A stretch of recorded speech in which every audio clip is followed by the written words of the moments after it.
कानपुर में रक्षक ही बना भक्षक, पुलिस पर लगा 14 साल की नाबालिग का गैंग रेप का आरोप। बिल्कुल, जब एक पुलिस वाला ही एक रेप के मामले में आए तो क्या कह सकते हैं, ये बात सोचने वाली है।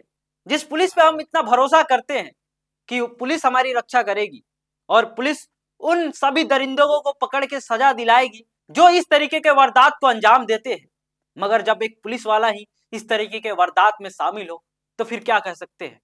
सबसे पहले नमस्कार स्वीकार करिए, मैं आनंद गुप्ता और आप देख रहे हैं नेक्स्ट जेन ब्रॉडकास्ट। मामला है उत्तर प्रदेश के कानपुर से एक ऐसी खबर सामने आई है जिसने खाकी को फिर से दागदार कर दिया है। आरोप है कि एक पुलिसकर्मी ने अपने दोस्त के साथ मिलकर 14 साल की नाबालिग छात्रा के साथ दुष्कर्म किया। पहले उसकी अपहरण की और फिर उसके साथ सामूहिक दुष्कर्म जैसे घिनौने वारदात को अंजाम दिया। घटना कानपुर के सिंचैड़ी थाने क्षेत्र का है। पीड़ित छात्रा के मुताबिक सोमवार की रात करीबन 10 बजे जब वह अपने घर से बाहर निकली थी, तभी सफेद रंग की स्कॉर्पियो सवार दो युवक ने उसे जबरन गाड़ी के अंदर खींच लिया। पीड़िता का दावा है कि उनमें से एक वर्दीधारी पुलिस वाला था।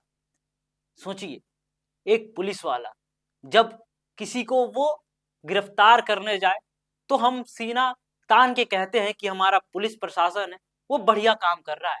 जब एक पुलिस वाला ही किसी को किडनैप कर ले, किसी को जबरन अपने कार में बैठा ले और उसके साथ दुष्कर्म करे तो क्या कह सकते हैं। आइए आगे बढ़ते हैं। आरोपी पीड़िता को रेलवे ट्रैक के किनारे एक सुनसान जगह पर ले गए। करीबन 2 घंटे तक कार के अंदर उसके साथ हैवानियत करते रहे। जब छात्रा बेहोश हो गई तो उसे आरोपियों ने उसके घर के पास फेंक कर फरार हो गए।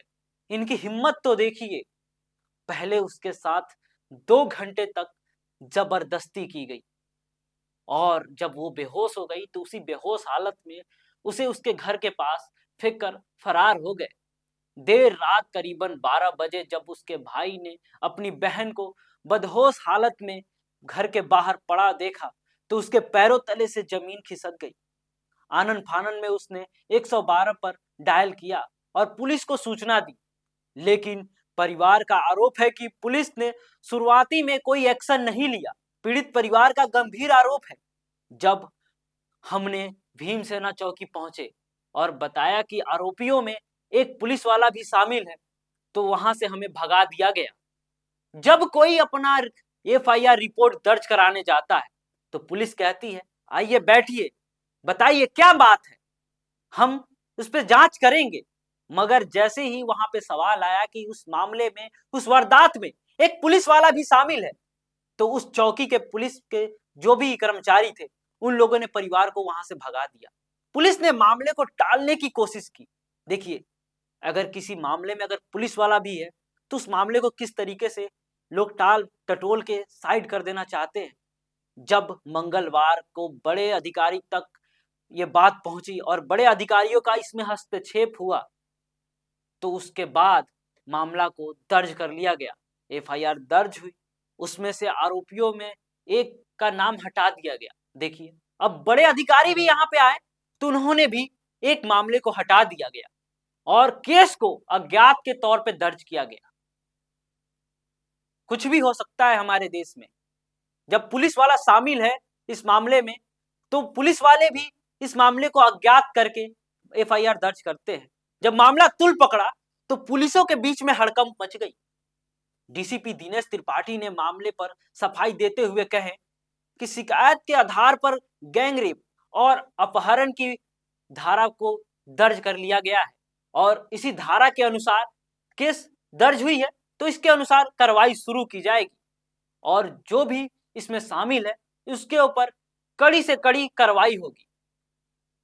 देखिए, हमारे पुलिस प्रशासन का ये कहा जा सकता है, जब हम पुलिस प्रशासन से जब मदद की गुहार लेकर जाएंगे तो हमारे पुलिस प्रशासन हमारे साथ कैसा व्यवहार करती है।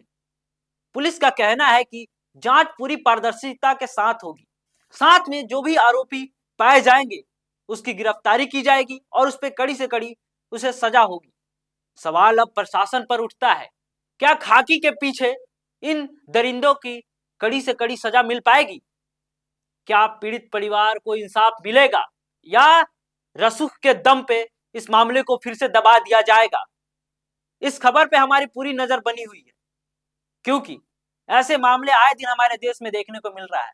मगर जब एक पुलिस वाला ही जब दरिंदा बन जाए तो क्या हो सकता है।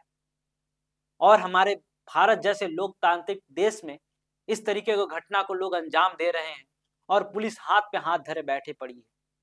और जब पुलिस कर्मचारी भी इस तरीके के मामले में सम्मिलित हो जाए तो हम किससे गुहार लगाएंगे।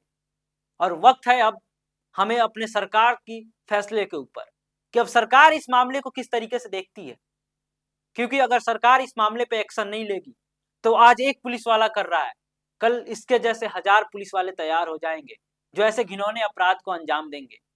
तो ऐसे तमाम खबरों के लिए बने रहे नेक्स्ट जेन ब्रॉडकास्ट के साथ। तब तक के लिए बहुत बहुत धन्यवाद।